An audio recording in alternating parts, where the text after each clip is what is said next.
Hey, what's up, everybody? Welcome to the last week of August and episode number 78 of the White Knuckle Podcast, powered by Ozonics. Undetectable, undeniable.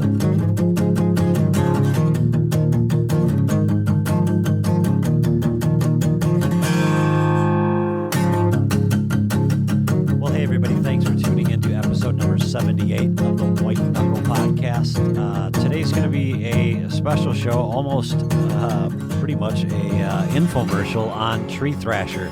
So for any of you who had questions, and for the hundreds of you that submitted questions, hopefully this show answers all of those questions.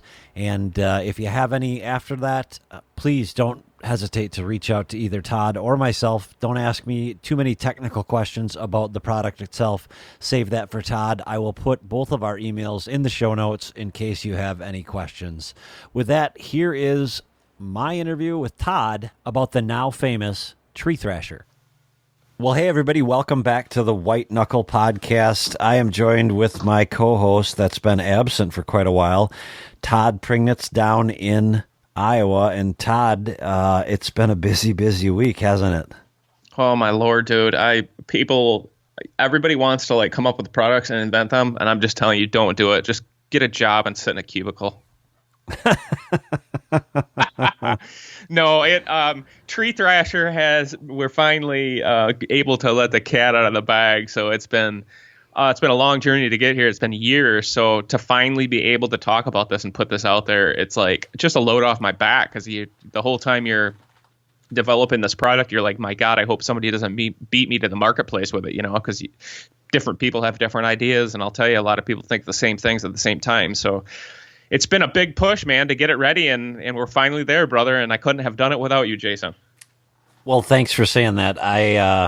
My job is yet to be done, so I'm excited to get that chapter going, and it looks like it's going to be going probably by the time people listen to this. I'm going to expect that the website will be up and running, and you'll be able to put a pre-order in. And Todd, even if they put a pre-order in the week that they're hearing this, which should be the last week of August, right before the Labor Day holiday, when are you anticipating being able to ship this stuff?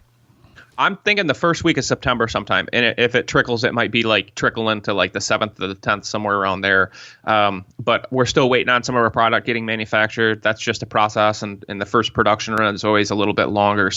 But we'll be manufacturing them and shipping them as we build them. And it is going to be it's going to be a lot of work, but we're going to get it done. So anybody who places pre-orders, we'll get it taken care of as soon as humanly possible. But we'll keep everybody updated online. We're not going to exaggerate when we're going to have them available, but we are literally building them right now. So we'll have some. I just don't know how many. So we may sell out. So you might want to get your pre-orders in right away, because I think there's going to be quite a demand for this. Yeah, well, I'm just going to tell the story like it is, because I think it's worth telling. But I wrote it down because it was in the back of my head. I wondered if it would be one of those moments that I wanted to remember. And it was October 19th, 2016, when you called me at 9:08 in the evening. And I was laying in bed watching outdoor television, and you called me and you gave me this idea, and I hung up the phone after listening to your idea, and I just thought, is he hammered? Is he drunk? Is he drunk? He's got to be drunk, because I don't get it. But I trusted your judgment, and of course, agreed with you on the phone, because I didn't have a reason not to agree with you other than my own intuition. But I don't know if it's fate or, everybody says everything happens for a reason. But that next day I had off, and I happened to be watching probably one of the most popular outdoor shows on the Outdoor Channel. And this fellow shot a buck that he'd been chasing for a long time. And he specifically says thrashing. And he makes a comment about a deer thrashing and getting other deer in the area's attention, and it just seemed to create a buzz, if you will, with that particular area, and it got a lot of traffic going on, and he ended up killing this deer. And I went, oh, that's awfully strange. That's crazy, because this is what Todd just talked to me about. And then I talked to a couple of the biologists that we've had on the show and didn't ask them specifically about whether a call would work, but I asked them about the premise of that, mimicking those sounds. And they all said, well, yeah, that's any time that you can get close to duplicating what truly happens in nature, you've got yourself something dangerous, if you will. So that's how I was introduced to it. And after launching this, and I know you received a lot more correspondence than I did. I received more than I expected. People are very like-minded. There's a lot of people who would have loved to have come up with this themselves and have been thinking about how to duplicate this. And you got to be excited. I'm excited.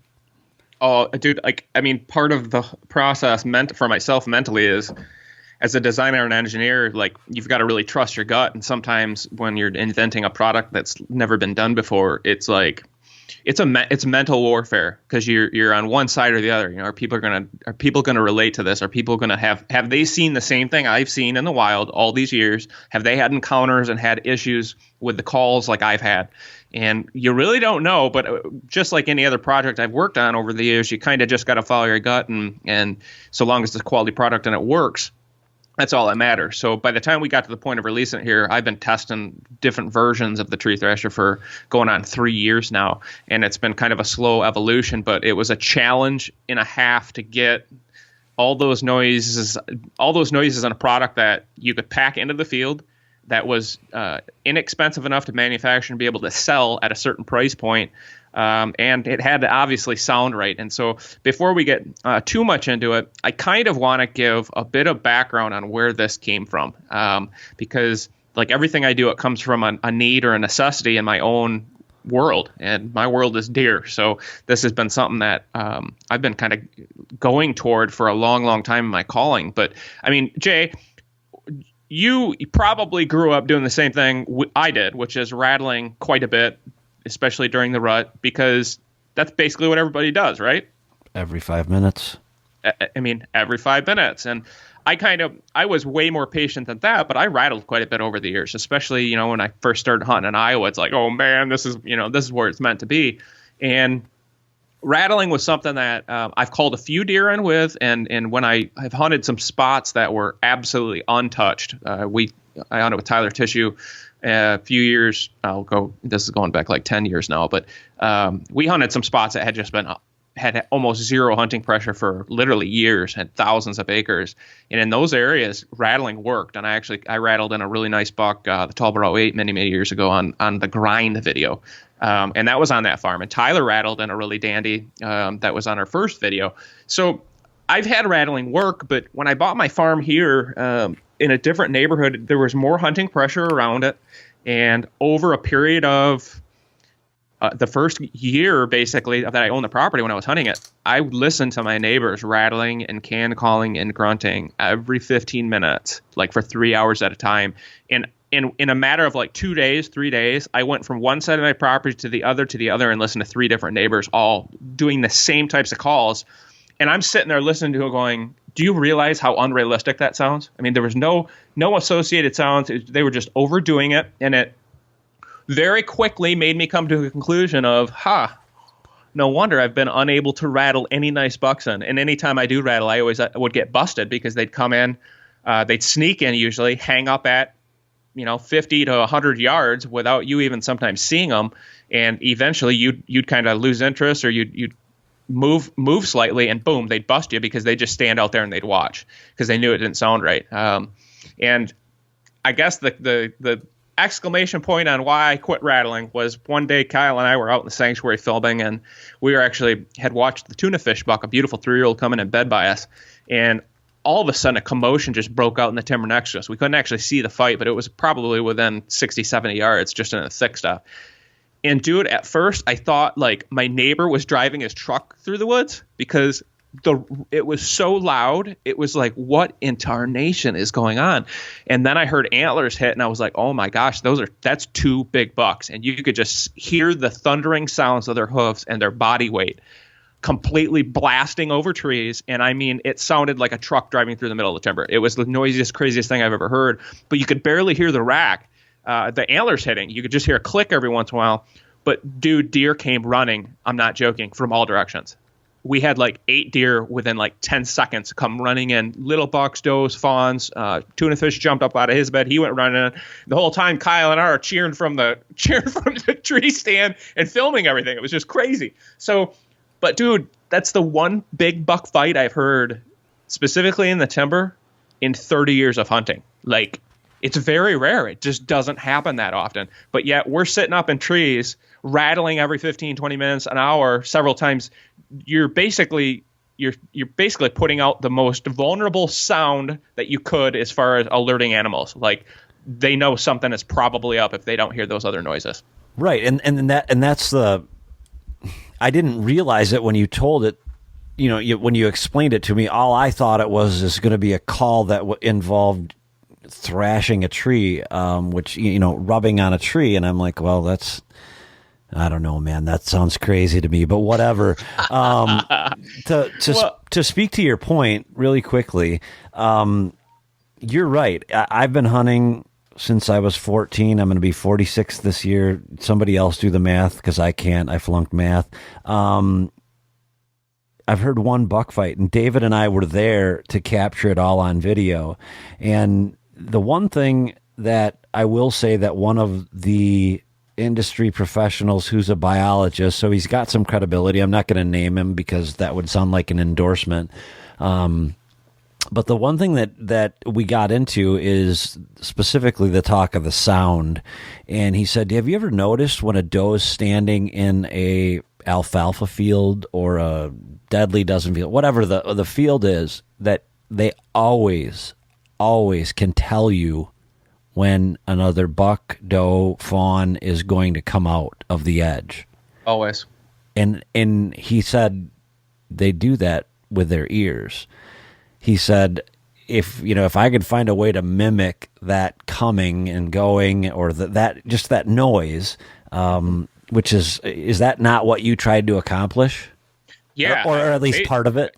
Well, I basically had come to the point and come to the conclusion where I was like, rattling doesn't work. And I quit bringing my rattling antlers even in the tree with me, because I didn't want to be tempted. And I realized, like, you're only doing harm, because when you're putting out when you're rattling, you're sending that message out a long, long distance, hundreds and hundreds of yards. So all those deer hear that. And if you do it more than once in the morning and you have deer anywhere around you, 2 big buck fights happening in the same spot is not happening. So you're basically just letting the entire woods know where your stands are. And that's why you're not seeing those big ghost bucks out of those stands, because they already have your number, and they just will avoid that area because you've been just letting them know that you've been there every time. But the thing about, think about 2 big bucks. How often does one big mature buck walk around the timber during hunting season? Okay. Especially in pressured areas, let alone 2 of them.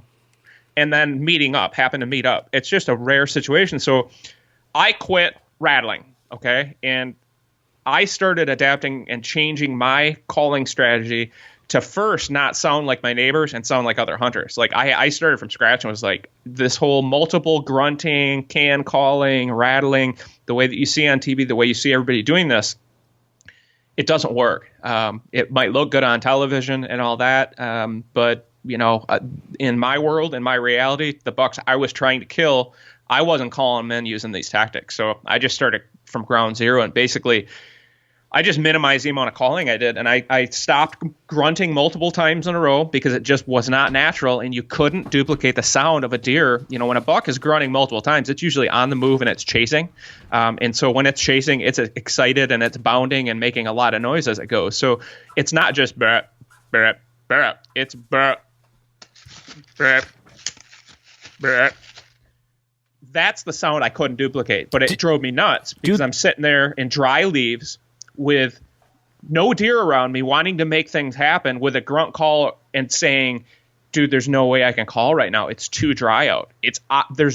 there's no way a deer is over here doing anything and not making noise. And so I just was restricted. I felt like my hands were tied behind my back calling wise. So over a period of time, I started just grunting once about every 20 to 30 minutes.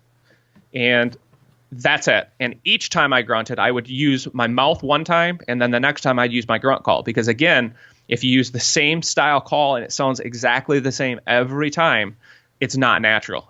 Deer don't stand in one spot and just grunt. So I also wanted to sound different. So my voice sounds different than any other grunt call. And so I could definitely make myself sound like a different deer or sound at different distances. This is the big thing, because deer have huge depth perception in their hearing that we can't comprehend because our hearing isn't that powerful. So they can tell the difference between noises at 100 yards versus 20 yards. So just changing the tone of the grunts and the direction I would grunt in made a big difference. But you gotta imagine the situation. You're a big buck. You're bedded down, and those are the situations my stands are close to. I want to be close to that buck bedding area and be able to call him out. But if you're a big old deer, you've been bedded there, you've been through season after season after season. You have never been called in because you've made it to that age. So that means you're not susceptible to calling in general. They have to survive a gauntlet. So you're laying in your bed and you're listening to one grunt, another grunt, and then an hour later you're listening to another grunt, and then another grunt, and another grunt. And it's all obviously come from the same spot, but you haven't heard any ground noise or any other associated noises with a deer. You think that big buck's going to come up and head that direction? Not a chance. No, and that's what guys don't realize is they've been educating these deer, and the deer just haven't let them know they've been doing it. So they're unknowingly let all these big bucks that could be bedded within 100 yards know that they're there and they're a hunter, and the bucks will just lay there and they'll wait till dark, and then they'll listen to you actually leave the woods. And once you leave the woods, then they're going to go over and smell your ground scent where you were, just to double check and make sure in instincts wise they're going to protect themselves in the future, and you've just been had and didn't even know it. Exactly. There's a couple of things that the naysayers are going to say, and that's one. If you're ready for that, I'd like to challenge you on a couple of things. Oh, certainly, man. I guess the big thing, just like my grunting and calling method, where Tree Thrasher comes in, is that I want to throw some additional noises in the timber along with a grunt. With a single grunt. And so basically the way I'm using mine, some guys are going to see the Tree Thrasher and think, oh, you sit up in your tree stand and you make noise for 20 minutes straight. Oh, no, that's not going to be, it's not going to work in the same way that rattling doesn't work. The way the Tree Thrasher works the best on these big educated whitetails is by using it in moderation and teasing them with it. So my old style of calling was basically one grunt every 20 to 30 minutes. And I do that year round. And I'll tell you, 5-10 minutes after those grunts is when I see deer. They hear that animal. They want to go to a safe zone, and you're obviously in a safe zone if you're, making audible, loud noises. If you're an animal, you feel comfortable there. So that's why you're making those sounds. So in my perspective, the way I looked at it was I want to just add the sounds of a buck making a scrape, but not going crazy, or thrashing a tree and breaking some branches. And that branch breaking sound alone is so powerful because it sends the message of aggression and dominance. And that is the secret to manipulating these big bucks, is by agitating them to the point where they just can't take it anymore. But you've got to realize you're not going to do that in one calling session. That's something that happens over a period of time where you basically get under their skin. But if you get too aggressive right out of the gate, you're not going to dupe them. You got to sell your calling, and Tree Thrasher will help you do it. But you got to think small and minimize the amount of noise you're actually putting out there and the time periods. I'm only thrashing for 20 to 30 seconds. And usually I take 2 breaks in the middle where I make the rubbing sound, take a pause for 10 seconds, because that's what real deer do. They make noise, they stop, they look, and they listen, and then they feel comfortable making more noise. So you got to do everything in small bursts, and I keep it to about 20 to 30 seconds. Mm-hmm. And then I like to follow my thrashing session with one single grunt. And basically what that does to an animal, a deer is standing there, laying there, whatever, and they hear that thrashing, and they're listening, they're paying attention to it. It goes away, and then they hear that grunt, and they instantly know what that is. Right. They put 2 and 2 together, and all it does is it just increases your odds of pulling that deer past your stand, and it does incredibly if you use it properly.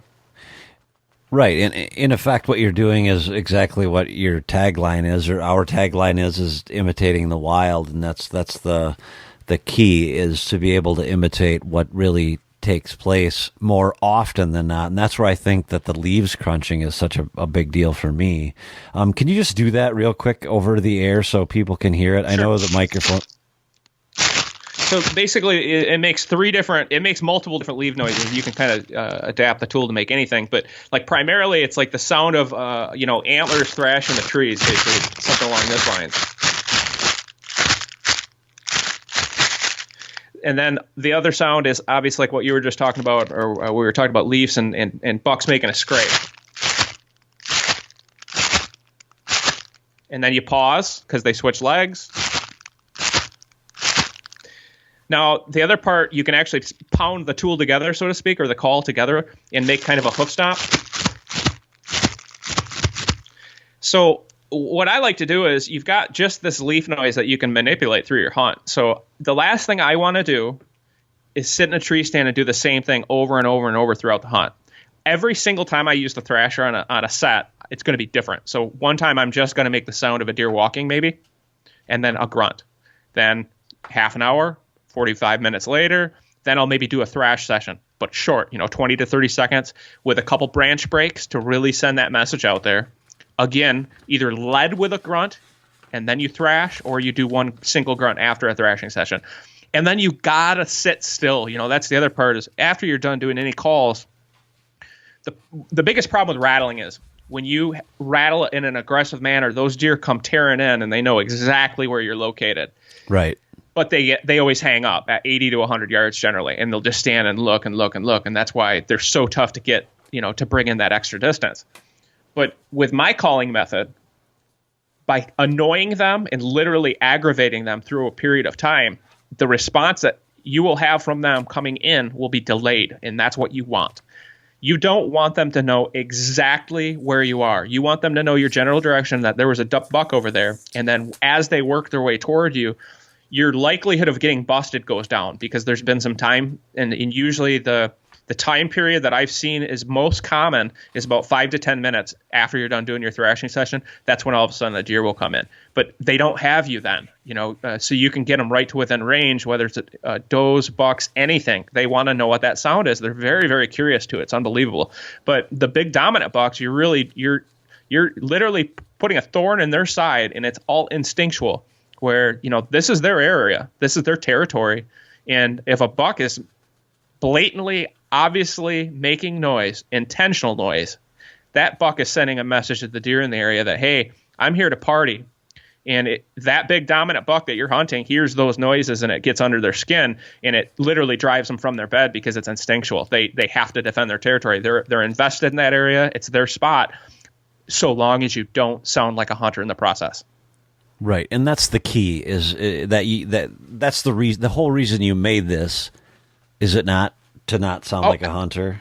Absolutely. Before you can call a deer, you have to beat their defenses, and unfortunately, you have not been able to control what that deer has learned in its lifetime. Your neighbors, all the other hunting pressure. I mean, dude, you can imagine, Jason. I have 20 neighbors around here, within a mile probably. And I've listened to just 3 of them, in one season or whatever. I can only imagine what these deer have been exposed to over the years. But the other thing we don't think about is, when we think about what let's say a 5-year-old buck has experienced in its life, it's not a 5-year period that he's learning from. When they're a fawn, the first year of an animal's life, everything they learn comes from their mama. So they're following that doe around in the field. They're learning from her. They're mimicking her. What she's afraid of, what she likes, so they learn what to eat, et cetera, et cetera. Not only that, but bucks, once they get booted from mama's nest, so to speak, they go out and they start hanging around with other bucks. And so these bucks are hanging around in bachelor groups most of the year. So you can imagine this 1-year-old buck, 2-year-old buck, whatever, is learning from the dominant animal in your area, whether it's a 2-year-old or a 10-year-old.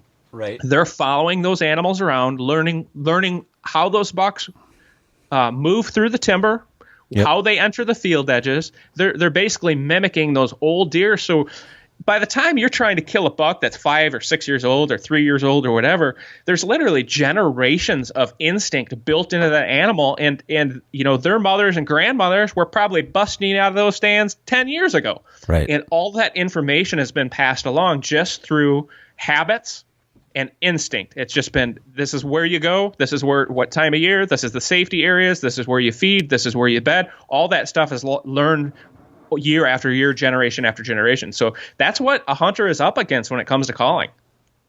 One of the things that, first of all, let me just acknowledge that you're right.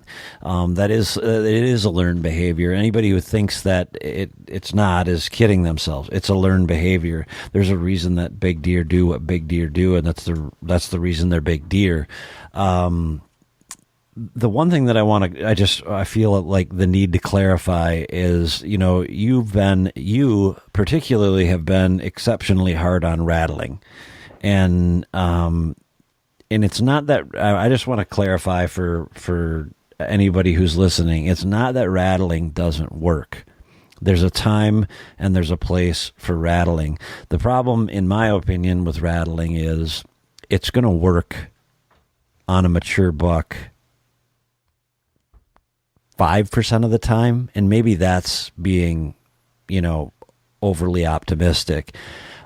It does work. It just has to be, all the ingredients have to be there. It's like cooking the perfect meal. Everything has to be present in order for it to work. Would you agree with that? Absolutely. To me, the one place rattling does make sense and does work is when you're out in the open hunting like CRP and field edges. Unfortunately, I don't hunt that type of situation very often because I like to be in the thick stuff right where the big bucks live. And they don't live out in the open very often. And so my way of getting them is getting closer to where they call a core area. So statistically, it just ups my odds of seeing that animal. Up on the field edge, though, with calling, it makes more sense. And I think you're better off with rattling just to do some light clicking, kind of showing a sparring session. But I have friends who are huge believers in they're big buck killers and huge believers in decoying and rattling with decoys. Now, that's another way to increase your odds because you're giving them a visual reinforcement that there's a real animal there, where with Tree Thrasher, basically trying to give them an audible or a sound reinforcement that says, okay, I hear a grunt. I hear those other noises. That's a real animal. Where a hunter in the past, every other encounter they've ever had in their whole life, they've only heard the grunt. Right. So that always sends them a little bit on edge. But I think just like anything, there's a time and place for different calling, but I think in most cases, guys would be better off just leaving their rattling antlers at home because those big deer that you're trying to kill have heard it all before, and they just are, they're a different animal. And I'm going to give you the perfect example. For anybody who's been out there hunting and you've got your stands that you've been hunting for years and you get these nighttime pictures of these giant whitetails, these giant bucks that are there, and maybe you'll get 1 or 2 daytime pictures a year. And you think that they're in that area, but you just never see them. Well, they're there. They're probably right living among where you're hunting if you're getting pictures of them regularly. Problem is, most guys are just letting them know when they're there by hunting the same stands and calling in the same way from those stands. So it's not just calling different. You got to move around and mix it up. And just for example, here on my farm, when I really came to the realization that hunting the same typical spots every guy would hunt, which were the typical pinch points, funnels, field edges, the spots where you see tons of deer, had lots of excitement, monster runways everywhere, big buck sign around. Those were not the spots I could kill big bucks because the bucks had already been educated there. That's where every other hunter before had been hunting and calling.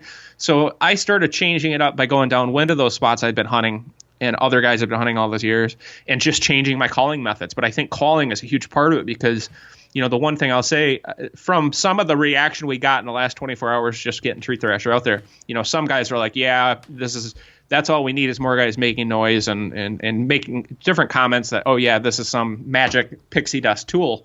Well, I'm going to put it to you this way. I spend a lot of days out in the field every year, and I have been hunting basically full time for the last 15 years here in Iowa. So I spent a lot of time out in the field. And I can't tell you how many bucks I've killed because I've called them in. But I wasn't calling them with rattling antlers, and I wasn't calling them with, all these different calls. I was doing it in moderation with my very, very disciplined manner. But I have grunted in Oh, I don't, maybe not a dozen, but I'd say probably 6 to 8 of my biggest bucks I've grunted in, and it wasn't an immediate response. It was just something that I manipulated them over a period of time during a hunt, and was able to get them to come past my stand. So calling works, it really does, but little goes a long way, and you just got to change the way you look at it. And I think if most guys if they would adapt to my style of calling, how I call in a minimalist approach, they'd find that it's far more successful than the way they have been calling. You just got to start from scratch sometimes. Right. Exactly. That's about as well put as I could have put it, I guess. Anything else you want to cover with respect to that? Then I have a whole bunch of other stuff that we should talk about. Sure. No, I would just like to say in final that, the Tree Thrasher, it is a product I've been working on for years now, and it nearly killed me. I mean, it was a difficult project to go through. I went through a bunch of different designs, and we currently have multiple patents pending. And there is going to be a lot of intellectual property that will protect our designs. So we should be able to, really, really get into this tree thrashing segment and help guys kill bucks. That's what I really want to emphasize is this isn't me trying to become a millionaire selling, some gimmick product that doesn't work. What this is a product that I designed for myself because there was just not another tool out there that would help me kill these big bucks, because there's nothing more frustrating than sitting within 100 yards of where you believe a big buck is bedded and not being able to call in a way that is going to be successful. And so you sit there and you wait and you be quiet, and then your hunt's over. I wanted something that would help me just increase the odds, increase the statistical percentage of deer that I could get past my stand, and that's what the Tree Thrasher is all about. And if you follow some of our instructional videos we're going to have out on our website, really do a good job of kind of explaining my calling technique with it. And, I just want to let guys know this is not something that you go up and sit up in a tree and make as much noise as possible. You use it very strategically. And I've said it before, a couple branch break sounds with a grunt makes the grunt incredibly realistic, and it will just increase the number of deer you see, period. I want to stress to people that, again, as we're recording this, they're working on getting our website finalized. We believe that by the time you're hearing this, our website will be finalized. You'll be able to go on, if you're listening to it the last week of August, you'll be able to go on and do a pre-order. That pre-order will likely ship sometime between the 1st and the 10th of September. Is that fair to say, Todd? Yes, sir. And I mean, barring any whoopsies or issues that come across through manufacturing, we'll get it taken care of. But we won't ship product until it's ready. So I'll make sure that everything is completely 100% quality checked. I'm going to be doing everything here in house and shipping the product. So every single one of them will get my hands on it. I'll make sure the sounds are right and everything's production-wise, manufacturing up to our standards. But the price point's $40, and I know it's a little bit higher than a lot of calls on the market. But I'll just say this much: in order to make these different sounds sound realistic, the branch breaking noise, the leaf sounds, the rubbing on the tree, it took a lot of time, energy, and money to get to that point, and it costs a lot of money to produce this product just because it's the first of its kind. There's several things in manufacturing that are very difficult about making it, which is why it's such a small unit and it weighs 4.5 ounces. All that basically costs money to manufacture. So it is what it is. It's a quality product. You'll never have an issue. If you ever do, I'll take care of it for the life of the product. And, it's just one of those things. You definitely get what you pay for. Just because it's $40 doesn't mean that, it's a ripoff or something like that. It's a nice quality product. When you see it, you hear it, and use it, you'll understand what I mean, but it's premium. Awesome. Again, the web page is going to be www.treethrasher.com. That's TreeThrasher.com.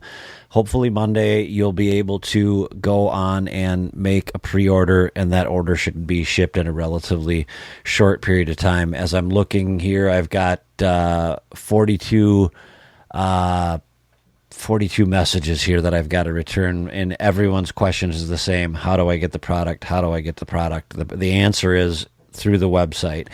So just go to the website. There's only going to be one product, so fill out the stuff.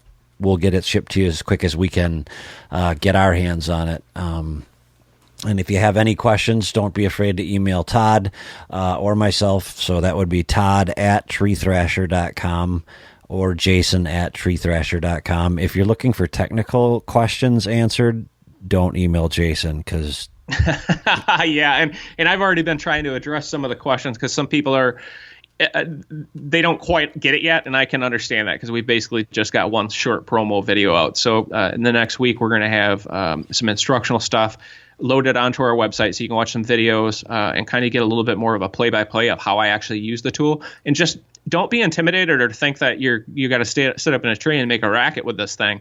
That's the beauty. Once you kind of realize like how whitetails are and like how you can antagonize these bucks, start thinking about the way you call differently. You're going to be excited about not calling as much, because you're going to know that with each call you do make and each sound you make, you're increasing your odds. But to a certain point, you just got to draw the line. And that's when, once you start seeing what my calling method will do to the number of deer you see, including the top end bucks that you've been hunting, if you follow my methods, I guarantee you'll see more deer. Awesome. Now, let's talk about hunting for a little bit, if we can. Yeah, buddy. What have you got in store for me this year? No, I'm just kidding. And I know what you've got in store for me. I'm bringing rattling antlers, can calls. I know you're going to want me to bring all that stuff, so I'm going to get double of everything just to bring to Iowa when I get there. You'll be completely impressed, I know. Dude, I'm gonna set up the maps to the stands in a way that you will never find them. No, it's over there. It's on the other side of the creek. Oh, boy. One other quick thing back to Tree Thrasher to address. If you're, someone who feels they're on a pro staff and is listening to this, email me, Jason@treethrasher.com, and I will get with you. We're not going to have a whole lot available right away, but we will definitely address anyone's concerns as they come in. But let's talk a little bit about strategy going forward. For me, it's from here until September 15th. For us, it's from here until October 1st. I've got a buck, Todd, that I got a picture of that I didn't expect to get a picture of. And I'm only getting a picture of this deer in the same area. I've surrounded that area as best as I could with cameras and can't seem to find him. What do you do in that situation? Now, we're talking about farm country here. We're not talking about hill country. What do you think you do in that situation? We haven't gotten to talk any deer hunting because it's all been Tree Thrasher. No, this is one of my favorite topics. When in doubt, find the does. I think in most cases, like I'm going to give an example, like Dan Enfault and his crew, the Hunting Beasts. Those guys hunt big buck beds, and they hunt in public land areas where the deer pressure is incredible. So those bucks literally will live and survive in those areas. So in order to kill them, you have to get literally on top of their beds. In more of a farmland situation where there's specific food sources, where deer are concentrated in areas, you find where the most does are, and that's where that buck's going to be, because generally the bigger, more dominant animals are going to be in the greatest number of does, or in the areas of the greatest number of does. Now, initially, late October, if you're still not catching action from that buck and you're only getting like nighttime images and stuff like that, he's probably living on a satellite farm or an area just adjacent where you just can't get to, and that's his core area. But he'll be vulnerable then more mid-November in your area if you think he's satellite. If you know he's there, find the does. Okay, so here's the way I'm approaching this, and I maybe should have prefaced all of that with this. I feel like I've got 4 days tops to kill this deer. starting the 15th of September. And the reason I say that is there's going to be, in 640 acres, there's going to be somewhere between 15 and 30 hunters bow hunting that. Oh, okay. Okay. So you're talking here, you're going to be going in the next couple weeks, basically. Right. Okay. That's a different situation then. I think that's completely about food. You got to find where he's feeding, and hopefully, do you have a food plot out there or anything? I do. I just put in Deadly Dozen. I put my I threw a Spartan up there. Perfect. Wednesday night, and haven't gotten a picture of him. But 40, 50, 60 yards from there is an apple tree with an old mineral lick. I don't know that they use the mineral lick a whole lot, but they sure as heck love to eat the apples this time of year. And mineral licks are not, they're not legal in the state of Wisconsin. This piece of timber has been a pasture, and there's nothing that I can do about it. But they use this apple tree, and I've gotten him there consistently on a weekly basis, not a daily basis. And it's not far from this Deadly Dozen. So it remains to be seen where he's feeding. I feel like there's only a couple places that he's going to feed, and that's either on beans or on alfalfa. Am I right? Yeah, absolutely. I think if the beans are they going to be green still, or are you guys real dry up there? No beans anywhere. No green beans? Nope. Okay. I've looked and looked and looked. I flew over it with my drone looking for beans, what neighbors might have had beans. He's going to have to go a long ways to get beans, and he may be going a long ways. I'm just struggling to find out where he's at. They'll eat them year round, whether they're dry or not. But for an early season, I would really focus on the green plots, because I think the reason why hunters put in green plots in the fall is basically at the same time nature is dying and drying up. All that moisture is leaving an animal's diet in their natural browse, and that's what deer eat most of their food. So they need to supplement with fresh green food. And it's basically like, imagine eating MREs for 3 months, and then all of a sudden you got a free gift certificate for Red Lobster. Like, that's what food plots are to these deer, and that's why that real world Deadly Dozen is just amazing, because I think about the time they're just running out of food in nature, that's when that real world stuff starts coming in, and it's the most delicious, delectable food for those animals at the time of year. With the rut around the corner and winter around the corner, they literally will just gorge themselves on it. Gotcha. Okay. So basically, Tyler Tissue and I were able to talk about this, and you're telling me the same thing that he has. Just you got to find out where he's feeding, and then hope that he makes the mistake on a cold front in that first week of season. And then I really feel like I'm going to abandon ship, because I've got too many other good things going on. This is the last year I can hunt that property, and it's by permission, and it's going to change hands, etc. But it'll be the last time I can hunt the property, so I want to give it a shot. But I feel like I've got so much invested elsewhere in terms of time and effort that and then also the quality of deer that I'm gonna head over to the southwest part of the state on my lease. But I'd really like to give that a shot, and I'm just struggling with how to nail it down in that smaller timbered farm country. Sure. that maybe I should watch Infalt's video and I'd be able to figure it out. One thing I can tell you, we used to do a ton of early season hunting in Illinois and stuff. And one thing that I think is a good practice, generally, if you are catching a big buck like that on a feeding pattern this early, sometimes, not always, good gravy, if it was always, I'd have some huge bucks on my wall, but sometimes they'll follow a pattern and be back at feeding in those areas multiple nights in a row. Mm-hmm. So you may want to consider doing an observation post where you're not going to blow anything, like especially if you've got a warm day or a day where the wind isn't right for your primary spot. But I would definitely I'd put all my eggs in one shot at him, like the best opportunity with the best wind and the stand where you think you're going to kill him on a green plot or adjacent or whatever. And I'd plan everything around that one strategic hunt, and then just do an observation hunt on the outside, looking in, seeing if you can validate or get some intel where, hey, he seems to be feeding over there. Maybe I need to make an adjustment for that hunt, and then you can do a run and gun and kill him. Do you think it's reasonable to think that based on years past and, in 13 years of owning that ground, I feel like I had maybe 5 deer over 140-ish, and 2 or 3 of them I've killed. But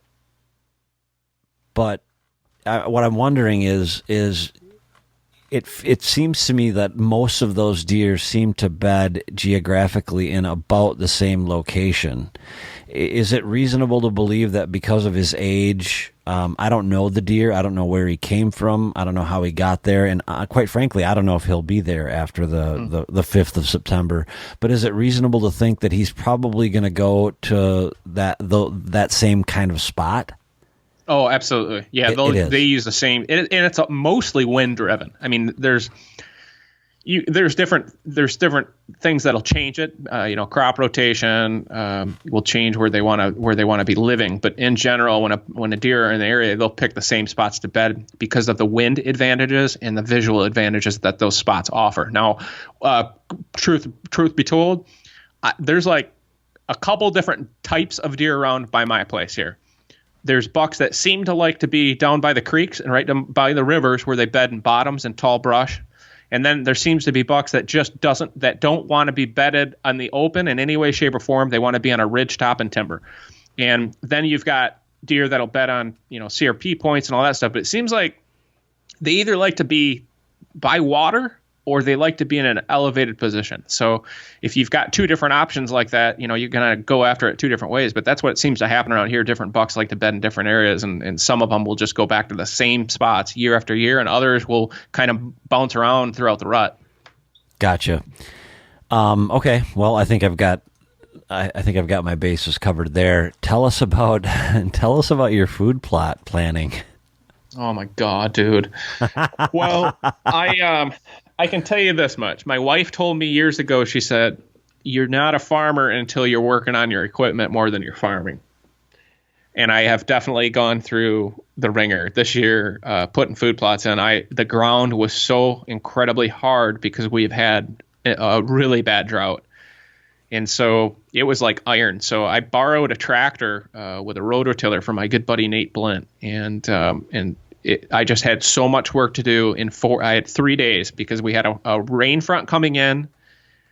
I had ripped the hitch plate off of my wheeler completely, so I couldn't use my wheeler to do any planting.